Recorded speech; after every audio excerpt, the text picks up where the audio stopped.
Good morning and welcome to the last day of the International Journalism Week 2013 edition. We have three new presenters today, and the first one to go is James Gates from the University of Wisconsin-Whitewater.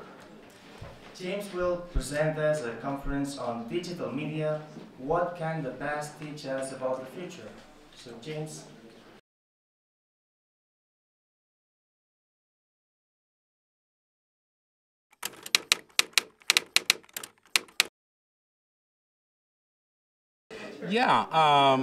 What we're seeing with social media a lot now is that social media helps shape the news, and it helps shape what we in the United States call agenda setting.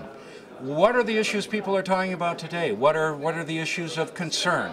And social media now, we find a lot of professional media people following social media. For example, there are now I just heard yesterday here, someone was talking about a software program that can actually follow Twitter feeds and examine them and find out what people are talking about, what news is trending, what ideas are trending at any given time. It's sort of like taking the pulse of the public or a poll. And so in that sense, social media have been very important in shaping what websites cover.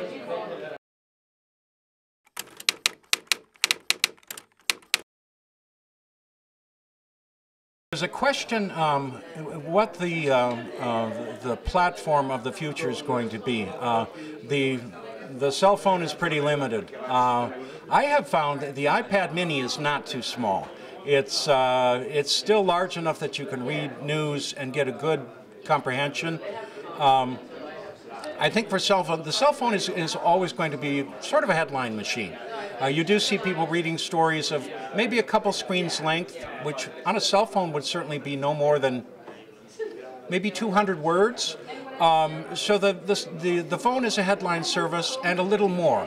An occasional picture, a browsing service. If you want more depth, the real hope is that the tablet can enable what we call immersive journalism, the sort of journalism that people spend more time with. Because usage patterns have shown, for example, people use the tablet at night.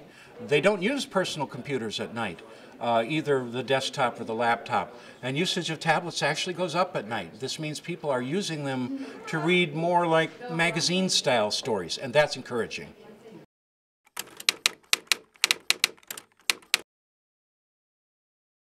I think you have to solve it from the early stages in journalism schools. You have to say to students, you may not think you're a writer, but if you're going to work in the media, you're going to write. You may not think of yourself as a videographer, but if you're going to work in the media, you at least have to know how to frame a shot, how to do some basic editing. You may not think of yourself as a person who does audio journalism, but you've got to know how to use that flash recorder, how to edit audio, how to use ambient sound. Not that you have to be an expert.